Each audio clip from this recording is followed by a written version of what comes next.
Assalamualaikum warahmatullahi wabarakatuh.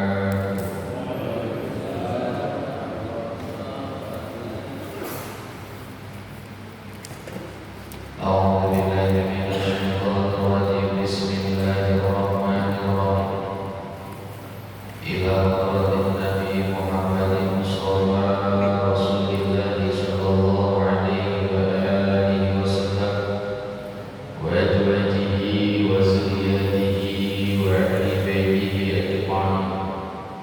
Suhaila abaina wa ummahatina wa jaddina wa jaddatina wa khalina wa khalatina wa ammina wa ammatina wa li jami'il muslimin wal muslimat wal mu'minin wal mu'minat min masyariqil ardi ila magharibiha badiha wa bahriha aina makan wa ila hadrati Syekhul Imam Syekh Yahya bin Syarifuddin An-Nawawi nafa'anallahu bihi bi ulumihi fid dini wad dunya wal akhirah.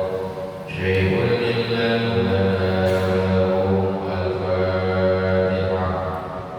A'udzu billahi minasyaitonir rajim. Bismillahirrahmanirrahim. Alhamdulillahi rabbil alamin arrahmanir rahim maliki yaumiddin.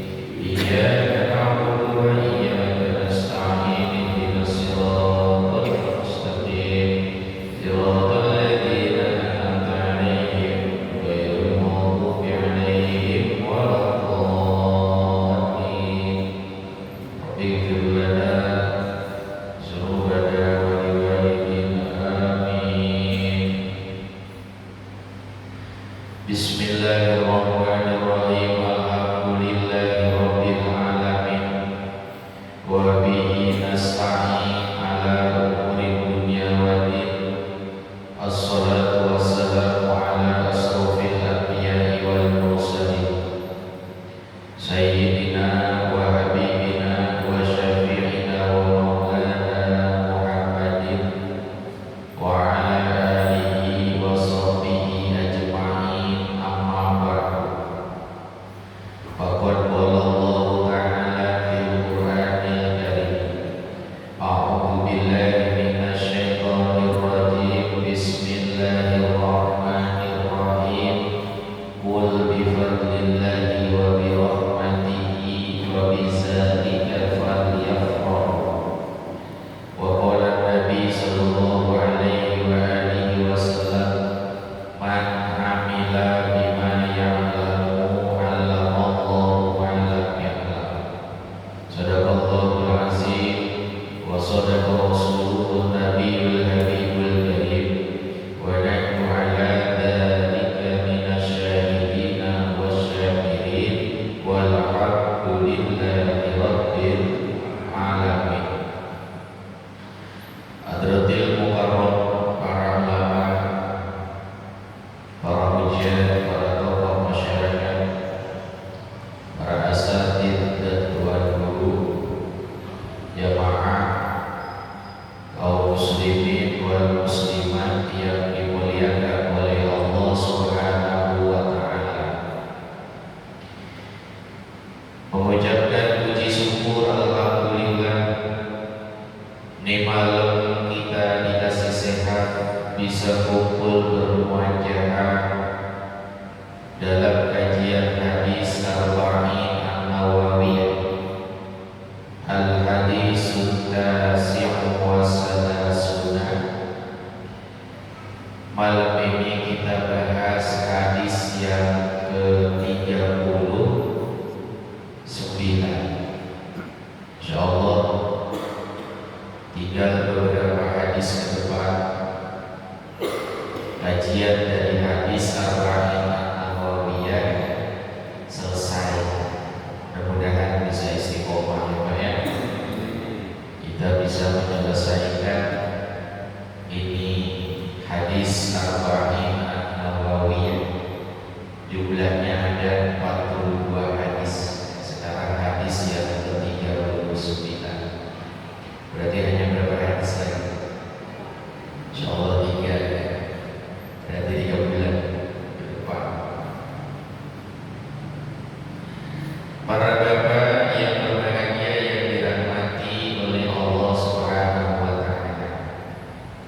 mengampuni Allah Subhanahu wa Ta'ala akan suatu perkara dari perbuatan salah yang tidak disengaja, wa nisyana, dan juga dengan sebab lupa, wa mastukhrihu alaihi, dan sesuatu di mana mereka umatku itu dipaksa alaihi, atas perbuatan dosa.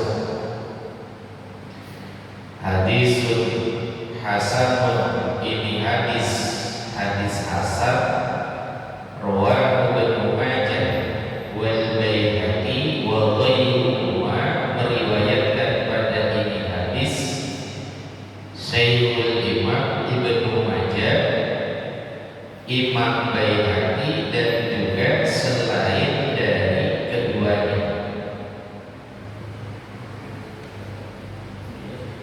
Ini hadis yang mulia, datang dari Nabi kita, ikhwan, tentang rahmat Allah, kasih sayang Allah yang diberikan kepada umat Nabi Muhammad.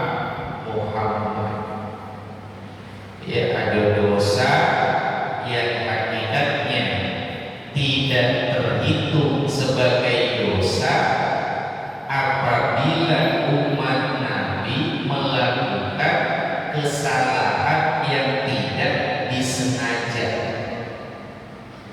Ya, umat zaman dulu Pak, pokoknya kalau sengaja ataupun tidak, hukumannya masih tetap berlaku.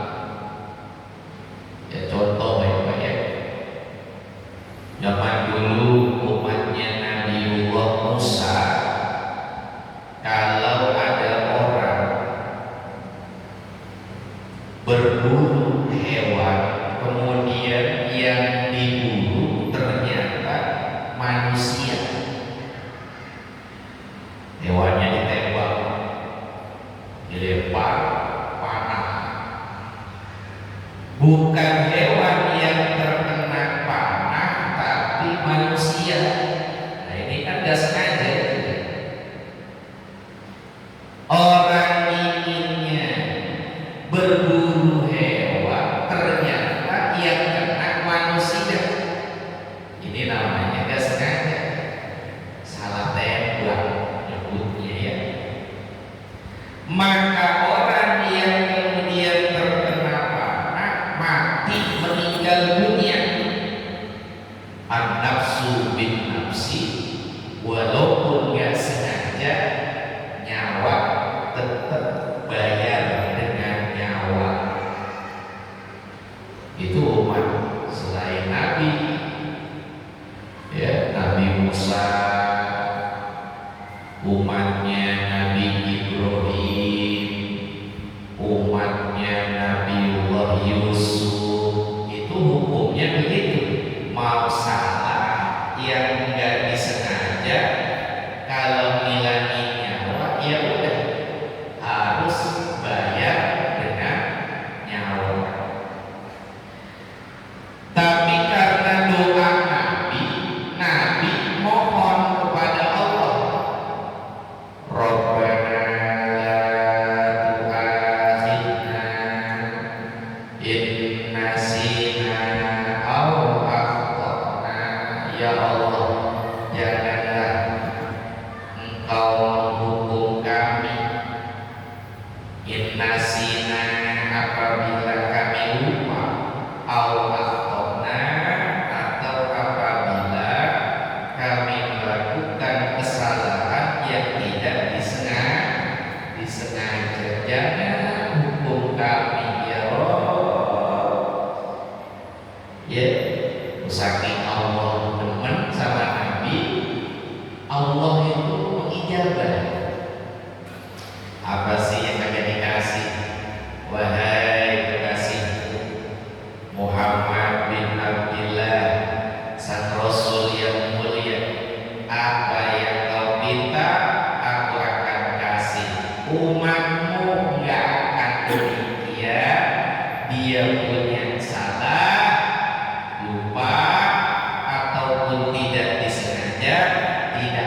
dosa untuk mereka. Masya Allah. Sehingga ada kejadian yang sama. Orang nggak salah ternyata terbunuh. Itu gak kena hukum qisas. Tidak. Ya, walaupun mati karena dia tidak disengaja. Contohnya kayak kecelakaan ya. Zaman sekarang kejadiannya mobil sama motor nggak ada niat untuk apa? Nabrak. Siapa yang pengen kecelakaan ya? Namanya juga kecelakaan. Kemudian orang yang ditabrak meninggal dunia. Ya ini gimana ini hukumnya? Ini tidak akan dihukum nyawa dengan nyawa karena sesuatu yang tidak disengaja. Cukup hukumannya bayar yang namanya diat. Ya, kalau bahasa kita menyebutnya sanksi. Apa sanksinya? Sanksinya satu nyawa dibayar dengan 100 ekor onta. Ya, kompensasi kasihan yang udah meninggal, anak yang mungkin ditunggu-tunggu bertahun-tahun. Seorang ayah kehilangan putri dan putra kesayangan, luka hatinya, sedih, ya Allah. Jadi bocah udah ditunggu-tunggu semenjak lahir, udah lahir diakikohin, dikasih nama yang bagus, nama aja miliknya lama. Ya, belum didoain, diguntingin rambut, dipotongin hewan akikoh, disayang. Pengen akrab, diduluin, pala dijadiin kaki, kaki dijadiin pala. Yang penting nyenengin anak. Nah, anaknya mati, kompensasi yang harus diberikan 100 ekor onta. Itu pun belum mengganti keberadaan anak yang meninggal. Apalagi yang meninggal itu seorang suami. Ya, dia adalah ayah daripada anak-anaknya. Tiap hari dia mencari nafkah, hidupnya bergantung kepada ayah-ayahnya. Begitu ayah meninggal, mereka jadi yatim, lemah posisinya, nggak ada yang meluk, nggak ada yang menyayangi. Wajar kalau satu nyawa 100 ekor onta, tapi nggak dibunuh. Tidak, nggak sengaja, nggak sengaja. Lah kalau sengaja, kasusnya memang sengaja nabrak, sengaja ngebunuh, gimana tuh hukumnya? Dibunuh, dibunuh. Nyawa dibayar dengan nyawa yang seperti ini karena tidak disengaja. Kata Allah, nggak ada dosa, nggak ada. Tapi karena kalian sebagai sesama manusia, hadirkan perasaan yang sama dengan orang yang berduka. Namanya empati.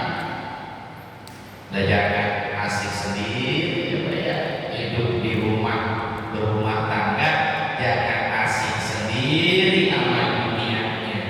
Mentang-mentang senang musik, nyetel radio, kencengnya minta ampun, tetangga keberisikan. Dia bilang, ini apa rumah saya? Musiknya musik di rumah saya nyetelnya di rumah saya. Apa urusannya sama orang lain? Urusannya kita bertetangga. Tetangga ada yang sakit, sakitnya sakit gigi, berantem ini ujung-ujungnya perang, perang. gara-gara tidak berempati kepada orang lain. Gak boleh, di Islam gak boleh begitu ya. Kata Nabi sallallahu alaihi wasallam, la yu'minu ahadukum, tidaklah beriman salah seorang dari kalian hatta yuhibba li akhihi ma yuhibbu li nafsihi, sehingga dia sayang cinta kepada saudaranya sebagaimana dia mencintai dirinya sendiri. Lah kalau udah sayang sama tetangga belum iman ya. Kalau udah begitu mentongkannya kita putusin ya, biar mati sekalian aliran listriknya mati ya, biar nggak bisa nyetel musik gitu ya.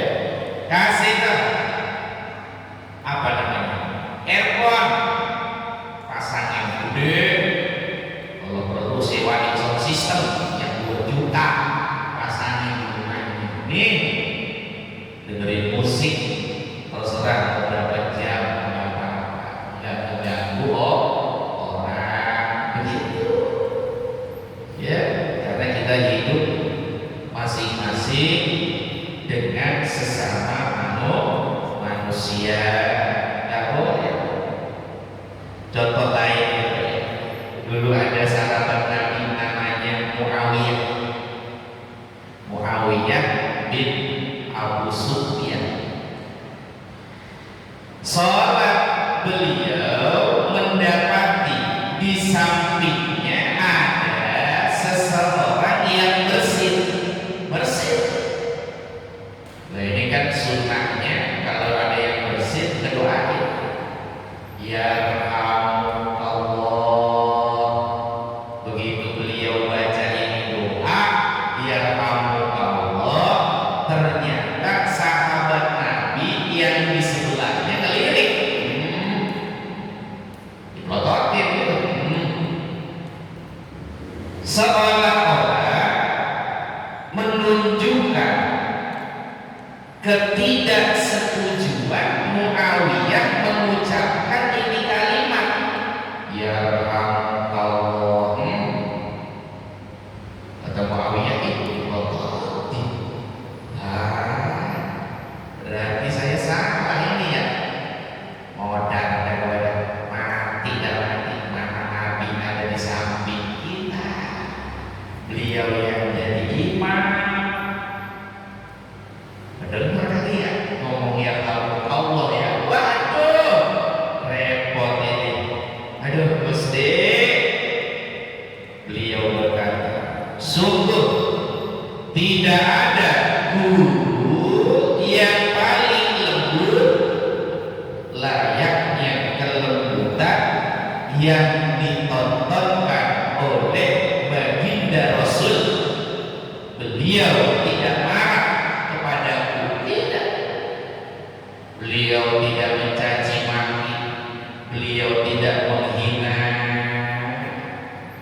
Padahal saya memang salah bilang ya kamu, kalau makmum yang lain pada kototin,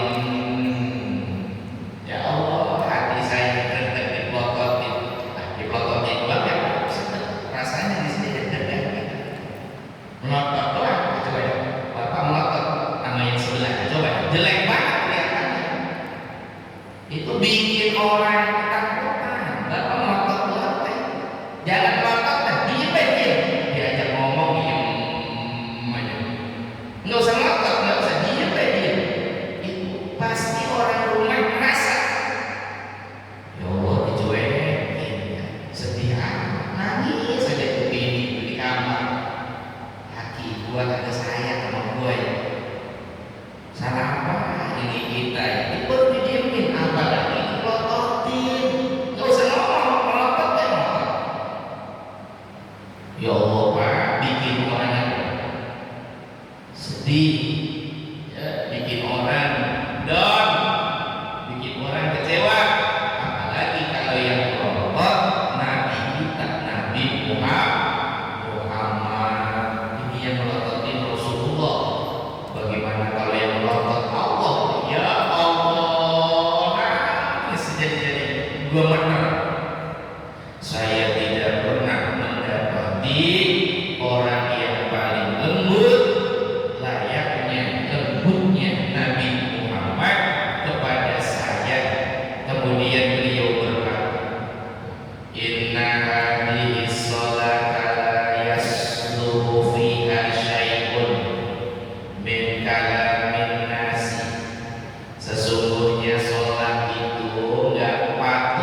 manusia.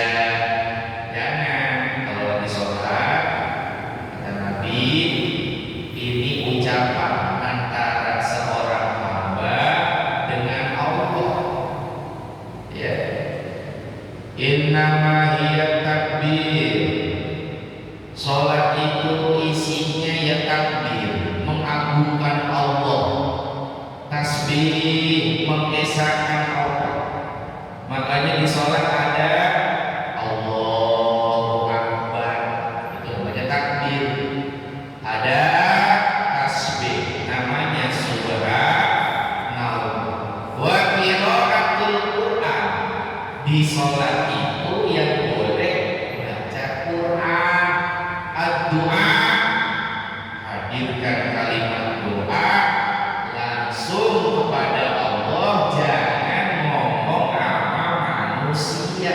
Tadi ngomong apa itu? Ya Allah, semoga Allah merahmatimu, batal sholatnya. Gitu. Tapi Muawiyah ngedenger ini karena dia nggak sengaja ngucap ya Allah itu nggak sengaja. Maksudnya nggak sengaja, kagak diniatin untuk bilang ya Allah, mulutnya langsung keluar aja. Oh, ada yang bersin, tiba-tiba kok ya Allah, persis kayak kita kalau jatuh padu, nggak kan cuma keluar ya kayak kalimat subhanallah, la ilaha illallah. Nggak ada yang jelek, ada kepadu bahasa yang keluar yang aneh-aneh, ada. Ya. Lah ini di sholat Muawiyah mendengar ada yang bersin tasbih, dia kemudian berkata ya Allah. Oleh Nabi nggak disuruh pulang sholat, tidak, karena Nabi tahu Muawiyah membaca ya Allah karena tidak disengaja Allah ngampunin dosanya, sholatnya nggak batal. Muawiyah senang banget dengan Nabi. Ya Rasul, nggak diomelin ini saya. Enggak, Allah aja nggak ngomel, apalagi saya. Begitu. Maksudnya kata ahli ulama, kalau nemu orang punya salah, jangan langsung dikat salah, walaupun johirnya salah. Tanya dulu, maksudnya apa nih, kok begitu? Apa nggak paham? Kalau nggak paham, ya dia memang nggak sengaja melakukan kesalahan itu, lah jangan disalahin. Allah aja nggak ngomelin, ngampunin, ya ampunin sama Allah. Ya, masa kita yang jadi hambanya nggak mau ngampunin orang, orang yang nggak sengaja. Begitu Pak. Ya, ini penting bagi kita. Bagaimana agama menghadirkan kemurahan dari Tuhannya tentang kesalahan-kesalahan seorang hamba. Lah kalau dikasih salah, banyak dosa. Banyak. Kita kan sering-sering punya kesalahan karena nggak sengaja. Ini contoh nih Pak, yang nggak sengaja. Misalkan kita lagi ngomong berdua sama temen, ada orang ketiga datang, dicuekin, rasanya tuh dia lihat. Ah, ini kan kita juga ceres. Kenapa saya datang dicuekin? Ngobrol aja dia berdua. Orang ketiga nggak diajak ngomong, disapa, kagak. Tuh, itu kan nyakitin sama temannya. Dosa nggak tuh nyakitin orang? Dosa. Tapi tanya dulu, sengaja kok kagak ngomong berdua baik, goblok baik. Ternyata dosa ini salah yang kayak gini. Nah, ini namanya tidak disengaja.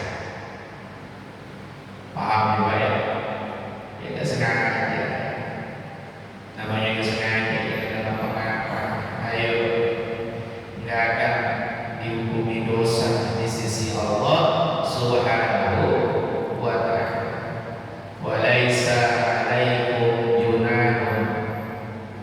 ma akhtatum bih walakin ma ta'ammadat qulubukum.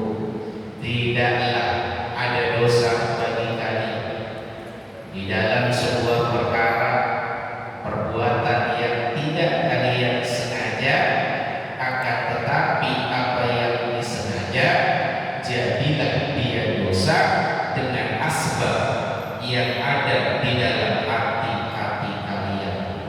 Kalau sengaja dosa, kalau sengaja kan, ya makanya jangan terlalu menghukum diri sendiri. Kalau yang nggak sengaja ya udah nggak ada dosa. Kalau nggak sengaja, ya laki bini lagi asik-asiknya bercanda, ngomong cerai ya, ini ngomongnya begitu apa? Saya dicerai nih, kan baru pengantin nggak aku ngomongnya cerai. Ya Allah nggak sengaja nggak sengaja. Ya kalau nggak sengaja ya nggak akan tahu. Ya walaupun ada ulama yang mengatakan mau sengaja mau enggak hitungan talak jatuh. Jangan kan sengaja dan tidak sengaja main-mainnya doang jatuh. Ya, bininya di rumah, lakinya di kantor, asik ngomong sama temennya. Kemarin diam-diam aja sama bini, dia sobat sama dia, saya tahu dia. Kok ngomong begitu? Jatuh banget. Hati-hati. Ya, pokoknya sesuatu yang sifat talak alim ulama dikecualikan pada ini kasus. Bisa jadi jatuhnya talak walaupun hanya dengan bermain-main saja, kondisi marah. Tapi kalau udah bicara talaknya bukan lagi kinayah, sore ucapannya jelas bagaikan siap, terlihat nyata bentuknya suatu benda jelas di depan mata, maka sudah dia bertahan. Tak boleh jaga mulutnya, jangan sembarangan sama bini. Kalau berantem ngomongnya talak lejat, tak boleh pakai apalagi usil. Terus bentar kalau berantem sama bininya usil keluar tuh dari rumah, pulang tuh ke rumah nenek tuh, mak tuh, gawe tuh, udah 4 tahun bosan, lu buahnya putus kita kali ini. Waduh, pengen musir, padahal punya anak. Ya kasihan tuh anak-anak. Jangan ya, kita jaga mulut kita. Ini namanya sesuatu yang tidak disengaja. Al-nisyan atau sesuatu yang sifatnya itu karena lupa. Dia benar lupa. Bangun siang ternyata asar, malu dari tidur. Sholat dia merasa datang ke masjid.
belum tidur,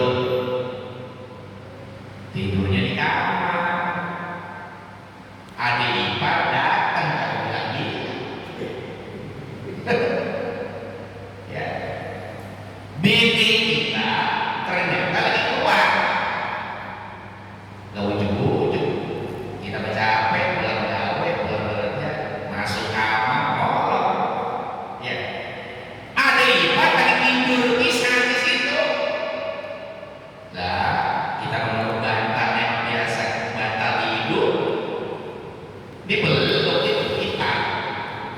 Ya, lupa kagak ada begitu dipeluk bangun-bangun ternyata itu mah bukan bini kita. Nah, kita lah bini kita mana kalau begini. La ilaha illallah, dosa kakek. Kenapa? Nah, semalam nggak cuma peluk ya, nggak cuma peluk. Dosa kan apa? Zina kan ada hukumnya. Nggak kan? Nah, emang kita nggak ada maksud apa? Nggak ada maksud. Berkah. Lu jangan bilang berkah. Itu sesuatu yang dibilang nikmat, nyata-nyata ada serem-seremnya. Dosa. Ya Allah. Ya, omelin begini gitu. Nggak boleh ngedatengin orang sembarangan ke rumah. Izin dulu sama suami gitu. Ya, fikihnya begitu. Perempuan nggak boleh ngedatengin tamu yang nggak disenang sama suaminya.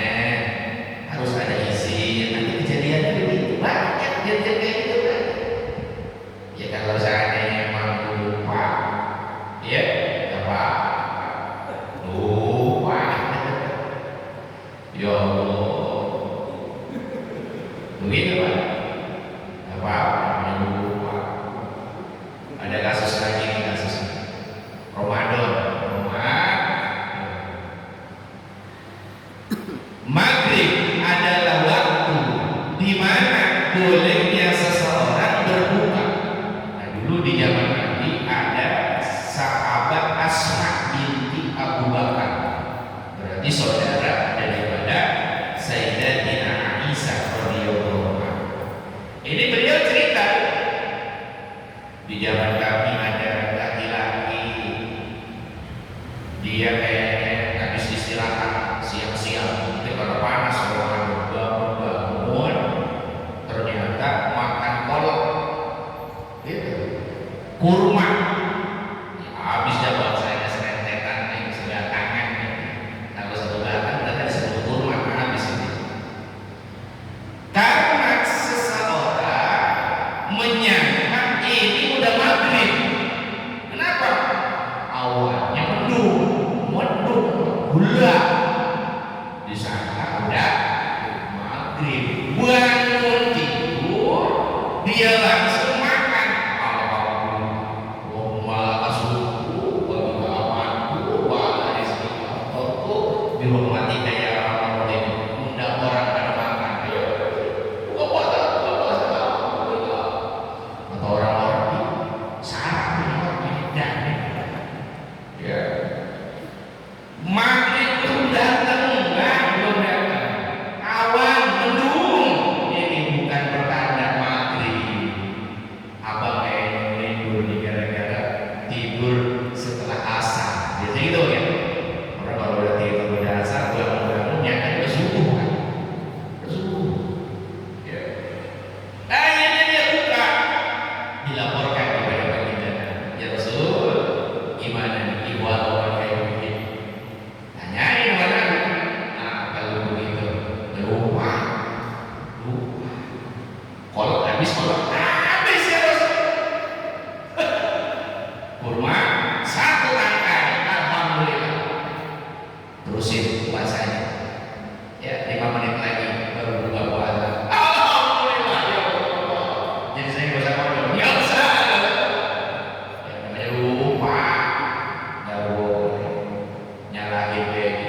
siang-siang masuk warteg, kita tungguin, rupanya mah ada gue nih.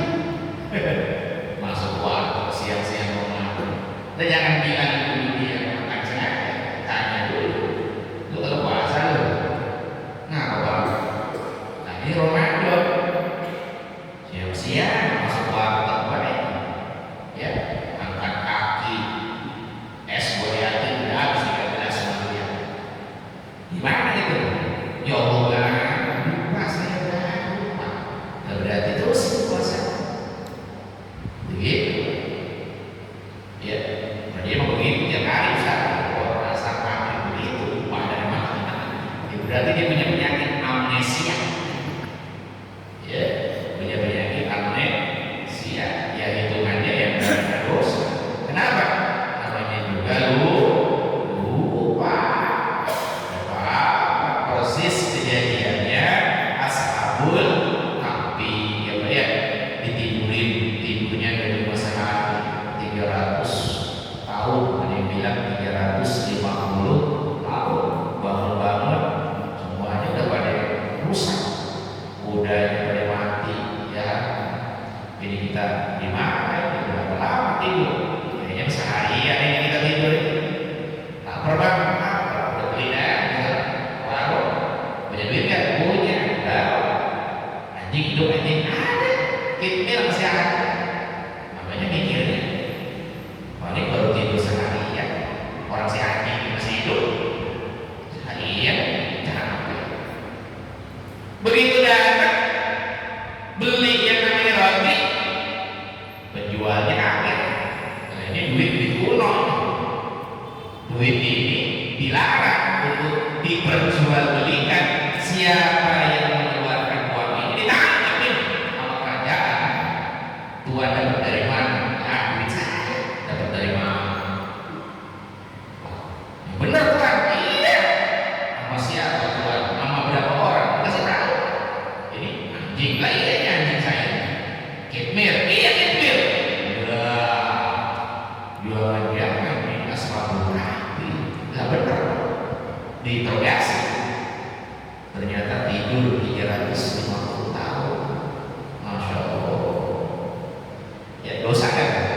Ninggalin sholat 350 tahun. Dosa kan? Molor.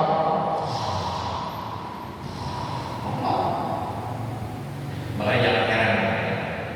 Kata Nabi, nanti kalau orang meninggal, kadang-kadang dia di kuburan itu dapat nikmatnya berupa tidur, karena emang di dunianya molor.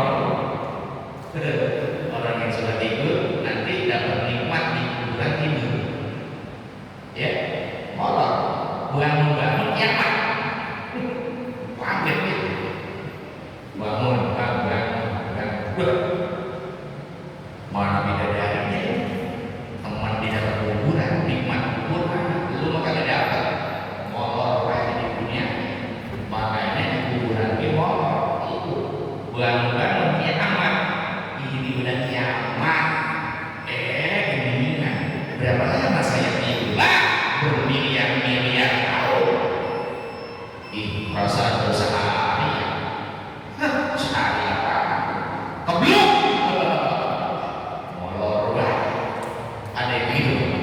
Ada yang pagi siang sore molor. Bangun-bangun pas lapar makan, habis makan minum sholat molor aja. Senangannya tidur. Nanti gak dapat nikmat kubur, disuruh tidur malamnya. Tidur aja udah tidur, senangannya tidur. Gitu. Ya, makanya tidur bagus untuk menghindari manusia. Tidur dengan niatan ibadah boleh, apa? Cari tidur yang bagus, yang kira-kira niatnya menghindari diri dari maksiat. Wa mastaqlihu alaihi, dan sesuatu yang dengannya dia dipaksa. Ada orang Islam dipaksa melakukan perbuatan dosa. Contoh di bawah, dibegal.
tidak lagi iman kepada Nabi Muhammad, keluar Islam, ayo. Kalau nggak begitu mati. Akhirnya bilang, saya ninggalin Islam, nggak ngaku Muhammad sebagai Rasul, saya kembali ke agama yang lama. Saya mencintai Hubal, saya mencintai Uzza, saya mencintai berhala-berhala. Dilepas. Dari kemarin ngomong begitu, bapak lu mati, emak lu mati. Sekarang lu ngomong kayak gitu, bebas. Nangis. Pulang ke rumah, orang tuanya dibunuh. Ketemu sama Nabi, ya Rasulullah, saya jadi orang munafik. Di depanmu iman, di belakangmu menyatakan kufur kepada Allah dan Rasul. Ya Rasulullah, gimana ini saya?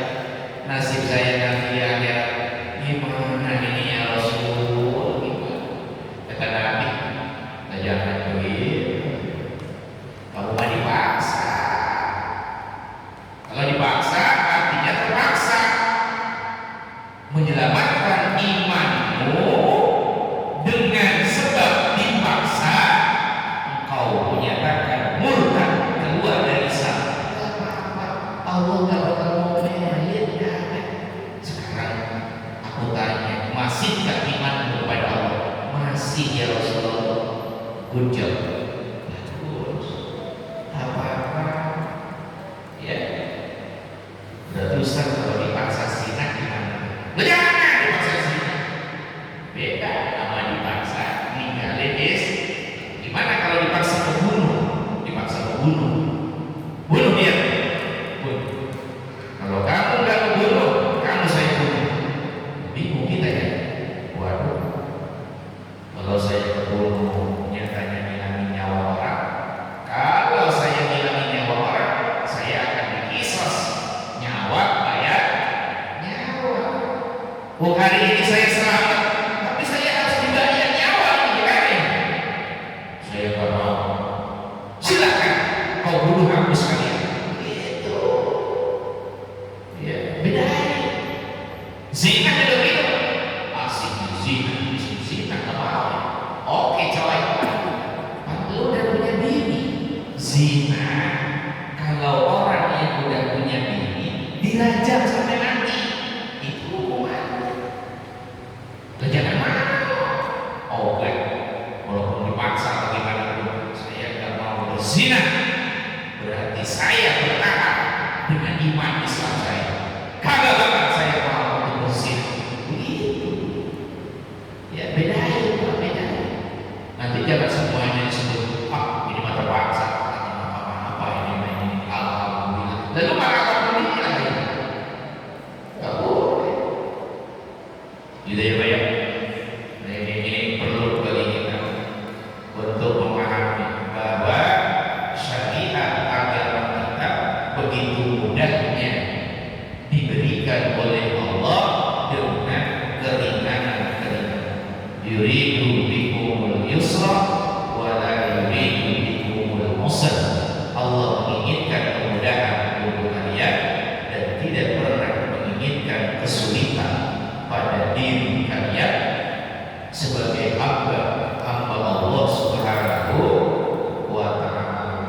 Nah, bagaimana kalau dipaksa Bapak lebih kuat? Nolak. Gitu kan. Bapak dipaksa. Buat kipeng. Nah, kipeng kalau berani ya lawan baru. Begitu. Kalau kita lebih kuat, jangan mau ikut ya. Ya. Lawan. Begitu. Insya Allah dengan begini kita mendapatkan berkah dari Allah Subhanahu wa ta'ala. Amin ya rabbal. Para bapak, inilah pengajian kita. Walaupun sedikit, mudah-mudahan ada hikmah dan manfaat. Al-Fatihah. A'udzubillahi minasyaitonir rajim. Bismillahirrahmanirrahim. Alhamdulillahirabbil alamin arrahmanir rahim maliki yaumiddin. Iyyaka na'budu wa iyyaka nasta'in. Ihdinas siratal mustaqim. Shiratal ladzina an'amta 'alaihim ghairil maghdubi 'alaihim